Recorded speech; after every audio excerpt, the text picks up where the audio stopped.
Hi everyone, welcome back to my channel. It is Drew here from Lone Fox, and today I have a DIY video that I actually asked you guys over on Instagram if you were interested in, and if you are not already following me on Instagram, I love doing like little polls and questions and just like asking your guys' opinions on my videos all the time. So definitely follow me over on Instagram. It's Lone Fox Home. I post a lot of behind the scenes stuff there as well. But I asked you guys if you wanted to see DIY wall art ideas. Now, a lot of my DIY videos will feature 1 or 2 wall art pieces every now and then, but I thought I would focus today's video on wall art strictly. So we are going to be doing 5 DIY wall art decor pieces, and they kind of range from paintings to macrame, mirrors, tons of fun stuff in this video. And I think there's definitely something for everybody. So if you are not already, make sure to subscribe to my channel. I post brand new home decor and DIY videos every single week here on Lone Fox. And yeah, it's just a really fun time over here. So definitely follow along to be part of the Lone Fox family. But I think we should just jump on into today's video because there are 5 of them and you are not going to want to miss any of them because they are all really, really good, and I'm so happy with how they turned out, so let's get started. Let's kick off this video with something super simple, and we're going to be creating an abstract art print with this gold frame from Target. It is actually inspired by this one from Anthropologie that was $598, and it's not for sale anymore, so I wanted to create a replica version. So what I did was I pulled out the insert picture that was already in the frame prior, and I traced it onto a piece of white butcher paper. This is actually the paper I use to film all my videos on top of, so the white background you guys are seeing is actually just on top of a table. So I'll link that roll of paper below, and then I'm using a bit of the golden carbon black paint. This is from Joann's Fabrics. I put it in a cup, used a watercolor brush, and added a bit of water just to create my very own like stark watercolor effect. And I pulled up the photo for reference and kind of just very free-handedly created some loop-de spirals and lines and just kind of followed the pattern that they did. But you can totally freehand this as well and kind of give it your own look and design. The only thing I suggest is to make some of the lines a bit thicker than the other ones. So as you can see here, I'm going to be thickening up this line and making it a little bit darker. Of course, the less water you add to your paint, the darker and more opaque it's going to be. So I kind of created a couple different concoctions of paint and watercolor to make a nice little mixture because I wanted a gradient kind of watercolor effect, and that is exactly what I did. So I'm just going to go around and kind of fill in the lines, thicken them up wherever I feel like they can have a little bit more interesting element, because I did want this to be a primarily like black and white print with not that much gray.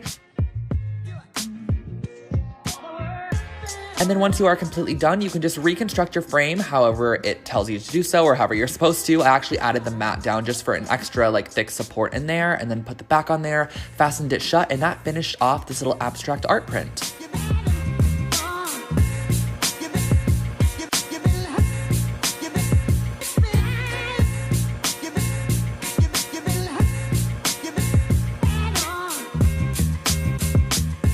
So let's add a little bit of texture to the mix. So I love doing macrame, as you guys know. So we are going to be doing a macrame project next. And I used a 12-inch and a 14-inch brass ring. And I also used some of this cotton baker's twine. And I will link all these supplies for you guys below. And what I started off by doing was cutting 7-foot sections of the baker's twine, folding them in half. And I'm actually going to start by looping 2 of them on to both rings. So pull the ends through the loop of the center onto both rings, and then cross them over as shown here.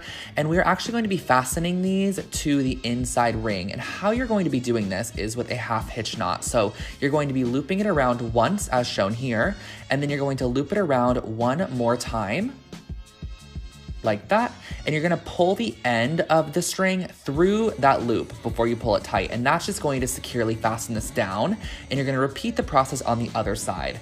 And as you can see here, I kind of created a triangle because we're actually gonna be working on the outside in. So next what you're gonna do is you're gonna add 2 more strings on each side of the ones that we created, and you're going to be fastening these down to the same side as well. So you're just gonna basically be crossing these over, tying them down to the inside ring. You can kind of see it a little bit as I work in this quicker speed here. So you're going to be, again, folding in half, tying it over, and then working onto the right side.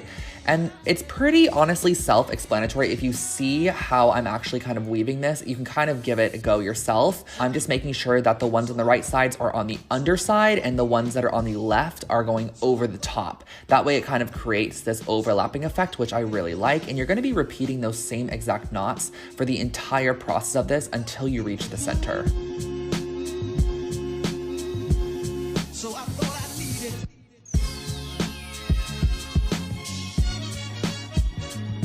Once you get closer to the center, you're gonna, again, repeat the same process. You're gonna know when you can stop, basically, when you reach the identical center so that everything kind of fits there, and you can adjust all of the strings if you would like. And then what I did was I slipped them under the large ring because I thought this added a little bit more of a dimensional element to it. And then I gave it a little bit of a haircut with a pair of fabric scissors. So I just cut these with a good blunt chop at the end. You can cut them however you'd like. You could do a little chevron shape, or you can cut them straight as I did here. And then I also, on the back side of the top, just added a little bit of a loop for hanging. And I think this turned out such a cute macrame project, and it was super easy to create.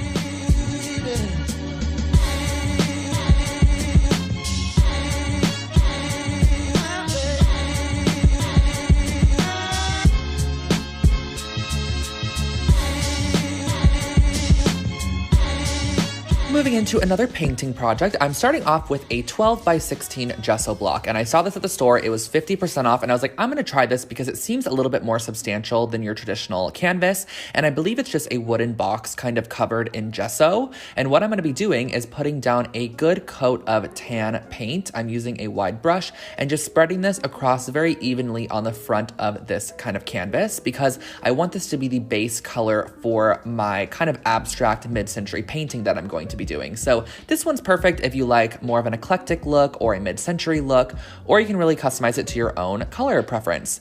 And what I'm doing next is I'm going to be measuring 1/2 inch away from the edge on kind of like the bottom third. So I'm going across the entire bottom, and I'm also going up the side. So you're gonna see in a second here exactly what I mean by that, because I'm gonna be taping off, and I just wanted that line to be kind of a guideline. So I'm taping off just the bottom section. That way we have a border, and I'm going in with this Craft Smart dark yellow paint, and I'm going to be doing a couple coats of this on the bottom side, and we're also going to be freehanding kind of a squiggly line at the top. That's why I didn't end up taping off the top section, because you're going to see me freehand a squiggly line in a second here. So here we go. I'm just kind of doing a arched, almost like bubbly, cloudy looking effect, and this is just to kind of give a bit of movement to more of the sharp shape around the edge. And once that's dry, I pulled off the tape and I pulled out that carbon black paint. I highly suggest investing in this because it is such a pigmented black paint. And I'm just going to be creating a series of kind of random dot square shapes on the left side, and I'm only doing it to 1/2 of the canvas. Now, I do want to let you guys know that I kind of went back in and fixed this in the end, but I wish I didn't add the farthest left row just because it kind of overlapped at the bottom, and you're gonna see what I mean. But I continued this pattern all the way down. I'm almost creating like Dalmatian squares in a way, but I followed the rule. I think I did like 9 across or something like that, maybe even 10. And I also made sure it kind of overlapped the yellow at the bottom. I think this just added a layered look. And then on the right side, I went in and added some lines, and these were just, I wanted to do it a little bit different than my reference photo, which was originally, I think, an iPhone background that I found on Pinterest, which I'll link below for you guys. So I wanted to do some lines because the original had dots across the entire thing. So I just did some random kind of abstract lines that had thickness and thinness wherever I felt like it needed it. And then what I did was I stared at it for a couple of seconds, and I went back in and actually covered up the farthest left set of dots because I just felt like it was a little bit cramped on the left side. And I covered it with like 2 or 3 coats of this paint. I also went in with the yellow and covered up the black dots that kind of overlapped the yellow there. Once you're all done with that, that's really all you have to do for this piece. And I really love the way that it turned out. I think this is going to look amazing in a room makeover that I'm working on, and that finished off this project.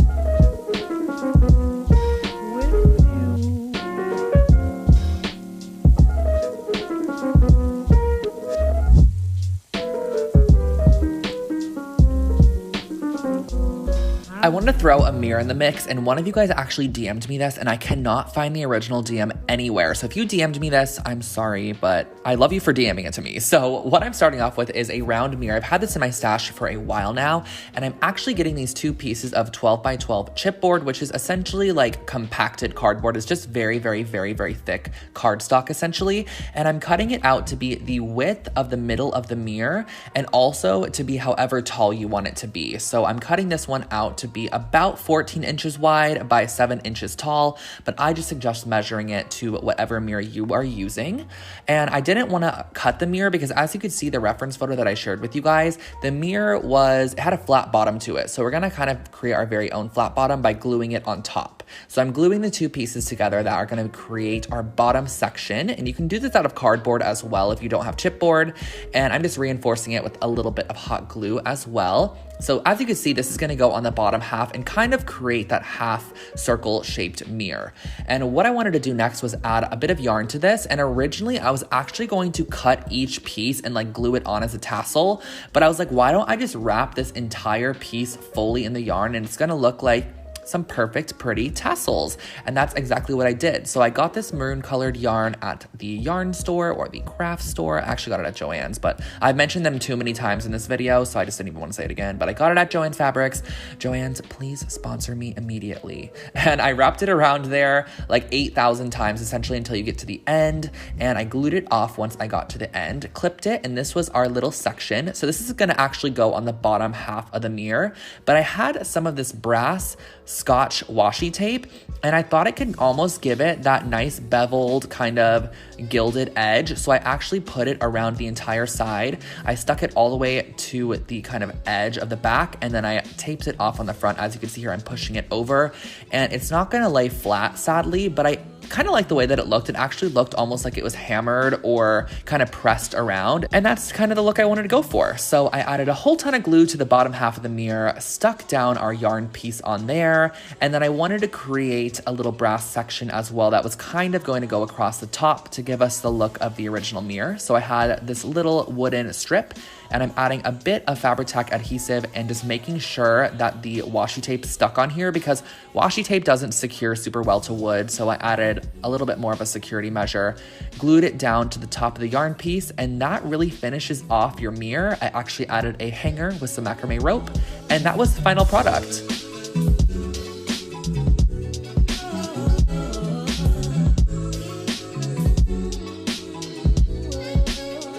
And saving one of my favorites for last, I'm going to be recreating these Anthropologie wall baskets that literally retail for $98. I'm scared. And I'm going to start off with the base of a Target placemat. This was $5.99 at Target, and I'm using the macrame rope that you guys see me use all the time. I'm cutting it into 6-inch sections, and I'm going to be looping these into the sides, very, very similar to that fringed wall mirror that I created that you guys literally love. I cannot believe how many of you guys actually recreated that. So the way that I'm doing this is I took my placemat and I'm using a crochet hook, and I'm going to be pushing it up through that kind of natural material. I don't even know what this is made of actually. Through the natural material on the side. It's very easy to put through, and then you're going to loop through your tassel and just pull the ends through. So you're going to be creating these tassels around the entire edge of this piece.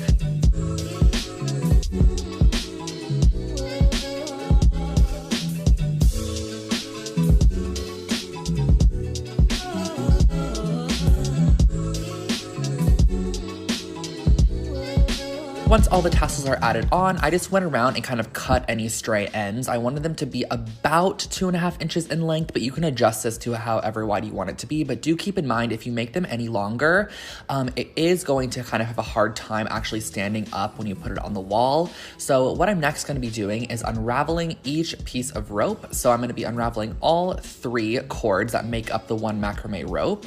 And I'm going to go all the way around and repeat this process once again. Once you're done with that, take a pair of tweezers and kind of fray those edges. This is how you're gonna get that really fluffy, very similar look to the Anthropologie one. And I'm gonna just be fraying those. You're just gonna kind of comb through. You could also use a comb if you have that, whatever is easiest for you. I just had tweezers on hand, so I frayed the edges of all of our strings. That way you just get a ton and very voluminous edge to this. And once you are done, you can add a little loop on the back like we did with all of our other projects. That way you could hang it on the wall, and that finishes off your wall basket.